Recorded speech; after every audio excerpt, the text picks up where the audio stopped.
Рахмат, Дастан Артысбекович. Мен бүгін эле кабыл алынып, бүгін эле күчүнө кире турган мыйзамды сиздер айттыңыздар, эртерээк добуш берип койдуңуздар. Бул эл үчүн эң керектүү мыйзам депчи.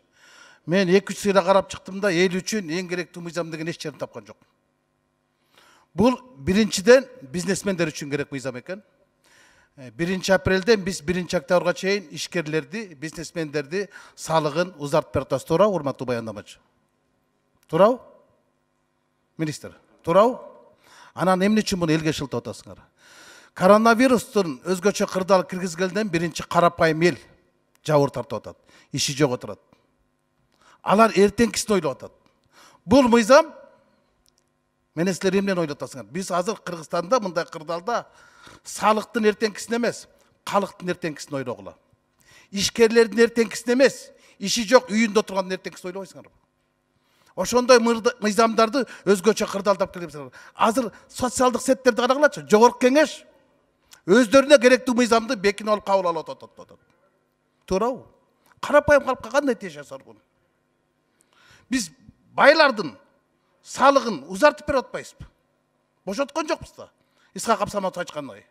Биз 1 октябрга чейин жылдырып атат. А карапайым калк үйүндө отурду да бүгүн катчылыктан. Алардын эртең кандай жеңилдик болот? Мына өзгөчө кырдаалда өзгөчө мыйзамдар ушул болуш керек болчу да. Силер эң биринчи элдин эртеңкисин ойлогула да. Ишкерлердин эмес. Алып келип алып, анан ушуну эң эртеле кабыл алып бергиле, бүгүн кирселе эл үстүнө жапжашныкай жашап калат да. Элге эмне тиеш жасар буну? Элге эч тиешеси жок. Эл үйүндө жумушу жок отуру, эл үйүндө эчтекеси жок отуру. Чыныгы айтканда, каражаты калбай калган, азык-түлүк албай калган. Мына ошондой мыйзамдар жапкырыш керек болчу. Өкмөт башы өзү келиш керек болчу. А бүгүн силер капка шебеген салдырып, карматып койдуңар да, добуш бердирип алдырып койдуңар. Мен каршы добуш бердим. Ушул оюмду айтып коеюн деген. Рахмат Рыскелди Чындыбекович. Жооп бересиздерби? Мындай жооп бербейсиздерби? Өкмөт Эркин Шамшинович айтпайсыздар, бул мыйзам эмнеге? Мына бул мыйзам, урматтуу депутаттар, карасаңыздар, биз мына бүгүнкү күндө ишканалардын баары токтоп калды. Налог төлөнбөй калды.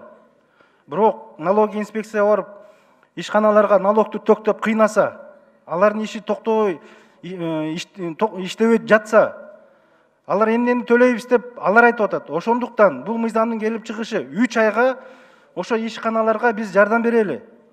3 айга жылдырып туралы. Алардан налог алынбай турсун.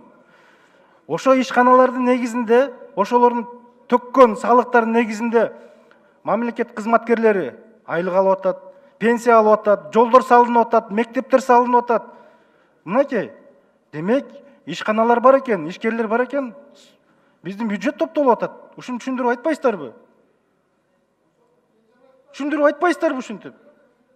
Мен жооп берип коеюн. Карапайым калк ошондон мынакей бүгүнкү күндө окатын көрүп атат, жашап атат ошонун негизинде. Бул ишкерлердин кайрылуусу.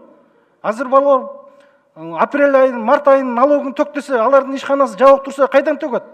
А бирок биз мыйзамдаштырып, ошолорго жеңилдик берип атабыз деп түшүндүрбөйсүңөрбү? Кош кетейин, Дастан Артысбекович. 4-чү микрофон. Урматтуу кесиптештер, Масалиев, өнүгүп прогресс. Биринчиден, Дастан Артысбекович, мен сизден сурап атам, өкмөттүн ордуна жооп бербей коюңуз. Анда сизди келиңиз, түштөн кийин өкмөт башчы кылып коелу, жооп бересиз. Биздин ордубуз, мен түшүнүп күйгөнүңүздү мен түшүнүп турам, бирок булар өздөрү жооп берсин да. Мага суроо болуп калды. Жок, сизге эмес, бул. Мага бербөдү, жогорку кеңеш эмне кылып атабыз? Мага суроо болду. Экинчиден, түшүндүрүп бериңиз, биз азыр баягы суроо жоопко токтотуп койдук. Бул мыйзамга ылайыктуу токтотуп койдукпу же жалпы ушул маселе боюнча? Добуш менен чечилди. Жок, мен түшүнүп атам, добуш менен чечилди, бул сиздин күткөн жооп да. А мен мисалы үчүн ушул мыйзам боюнча бул кезексиз мыйзам деп айтсак болобу, болбойбу? Ушул менен тагдыр чечилет деп айтсак болобу, болбойбу? Жок дегенде бир-эки суроо берип алыш керек болчу да. Мен түшүнүп турам, суроо жооп менен. Сиз эми төрага катары сурансаңыз болот эле, кое тургула. Баары суроо берип алсын. Сурансаңыз болот эле. Анан сунуш келди, добушка коебуз деп токтотуп коебуз.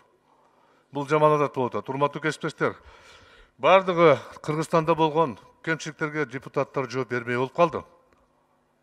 Бирок ал туура эмес да. Мына өкмөт отурат. Силер ошон үчүн айлык алып атасыңар да. Силер жооп бербейсиңерби? Кетпейсиңерби кызматыңардан? Биз 2 жыл мурда силерди бекиткенде премьер-министр баш кылып, курамы бирөө да калган жок, жалгыз премьер-министр калды. А бул жерде бекиткенде ал киши эмне деп айткан эле? Ушул команда менен ийгиликтүү иштейм деген.